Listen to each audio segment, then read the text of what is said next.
नमस्कार, मी कीर्ती गायकवाड. स्वागत आहे आपलं आय न्यूज 28 मध्ये. चला तर मग जाणून घेऊयात महाराष्ट्रातल्या ताज्या घडामोडी. खैर चोरीचा लाखोचा मुद्देमाल टेम्पो व कारसह जप्त. वाडा तालुक्यातील अनेक दिवसांपासून खैराच्या चोरीच्या घटना घडल्या असून हजारो झाडांची खैरतोड केली गेली आहे. शनिवारी कंचाड येथे परिक्षेत्रातील वाघोटे गावाच्या हद्दीतील टोलनाका येथे खैराचे ओंडके घेऊन जाणाऱ्या टेम्पोवर वन विभागाने कारवाई केली.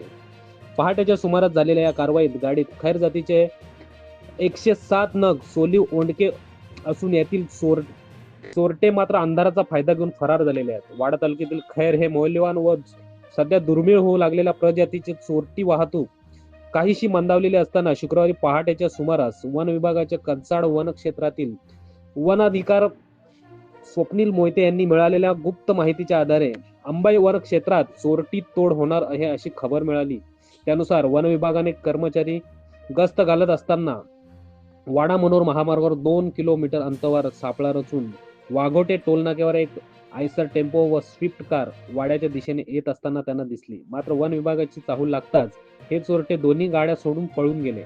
वन विभागाकडे जप्त असलेल्या या गाडीत खैर प्रजातीचे 107 ओंडके, स्विफ्ट कार व आयसर टेम्पो असा एकूण लाखो रुपयांचा मुद्देमाल जप्त करण्यात आला असून चोरट्यांचा वन विभाग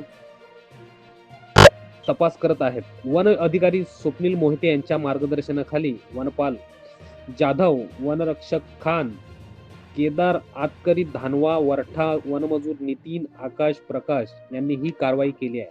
इंडिया न्यूज 28 साठी पालघर जिल्हा प्रतिनिधी किरण दुपार यांची रिपोर्ट. आमच्या कंचाड टीमला गुप्त माहिती मिळाली की खैराचा जो आयसर आहे तो भरणार आहे म्हणून. तर त्याप्रमाणे आम्ही पूर्ण योजना करून तो त्यातून आयसर एक आणि एक स्विफ्ट कार पकडलेली आहे. तर आयसर पकडला आणि स्विफ्ट कार पकडली, पण त्यातली लोक अंधाराचा फायदा घेऊन पळालेले आहेत. टोटल आयसर, स्विफ्ट कार आणि त्यातील खैराचा जो मुद्देमाल आहे असं मिळून 10 ते 11 लाखाचा मुद्देमाल आम्ही जप्त केलेला आहे. आणि आम्ही त्यामध्ये काही आम्हाला पुरावे पण मिळालेले आहेत. त्या पुराव्याच्या आधारे आम्ही आता पुढील आरोपीचा शोध घेत आहोत. कारण या क्षेत्रात बऱ्याच दिवसापासून अशी माहिती येत होती आणि त्यामुळे ह्याच्यावर आळा घालणे गरजेचे होते.